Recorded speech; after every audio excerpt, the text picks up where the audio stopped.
Ragnarok here, and the signs of fall are all around us. Another sign of fall is the dropping of the black walnuts.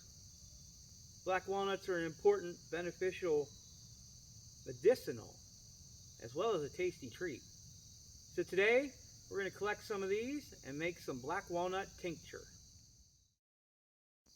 So the first thing I recommend is that we put on our gloves. If you've never worked with black walnuts before, if you don't wear gloves, your fingers will be stained yellow and brown for weeks to come. Now we need a mason jar, and we're going to go ahead and start husking these walnuts. Just take a sharp knife and spin it around. You'll feel the nut inside.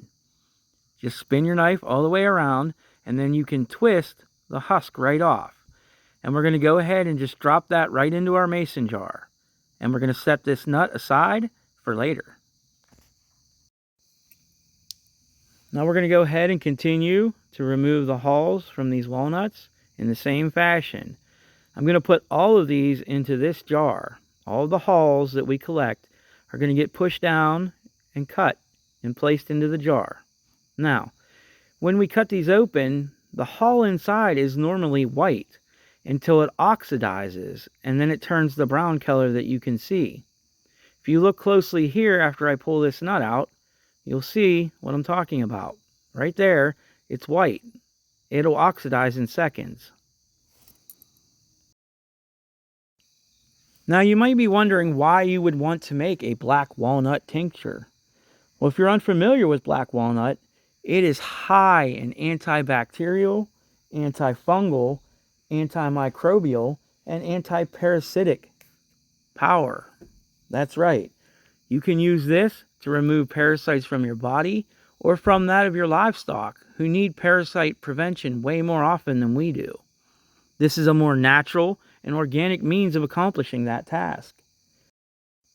This tincture can also be taken internally for parasites, but it can also be used externally to aid in wound healing, as well as to take care of warts or other skin blemishes.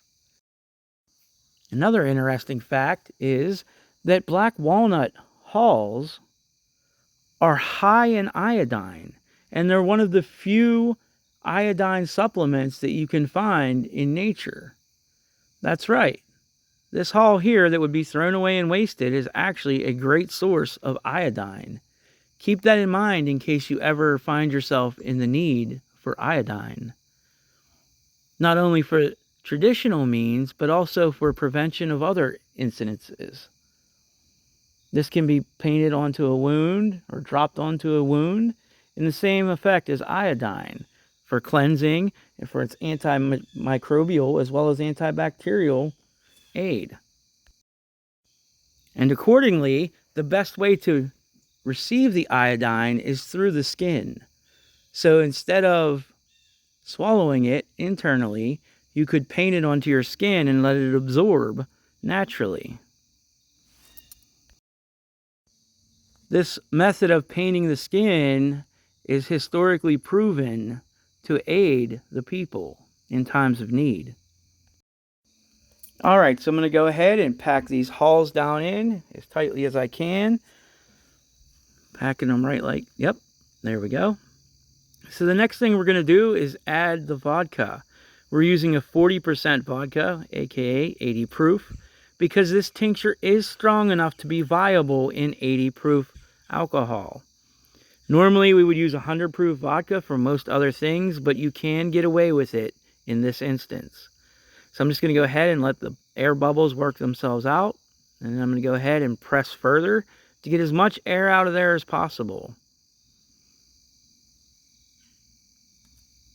And go ahead, keep going. That looks good there. Push a little more. All right.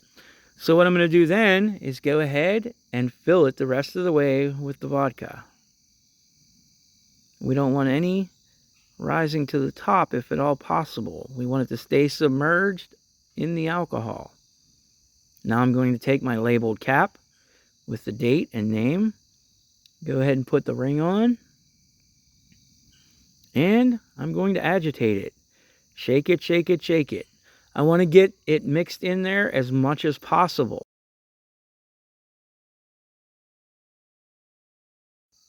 Now, I failed to mention that you're going to want to obtain the freshest black walnuts you can. Obviously, this one here is not fresh, but I'll use it for something else. Now, you're going to want to remember to try and shake this every day for the next 6 weeks. Other than that, it should be kept in a cool, dark place in your pantry, out of the sunlight. I hope you found that video interesting, and it showed you how simple it can be to make your own natural medicines. If you're on the edge, if you're thinking about trying it, this is a great one to try. Easily accessible alcohol, 40%, 80 proof, will work for black walnut tincture. Find some black walnuts, husk them, dip them in that alcohol or substrate, and let them sit for 6 weeks. And then you'll have your own medicine that you made to heal yourself and your animals. Until next we meet, be well.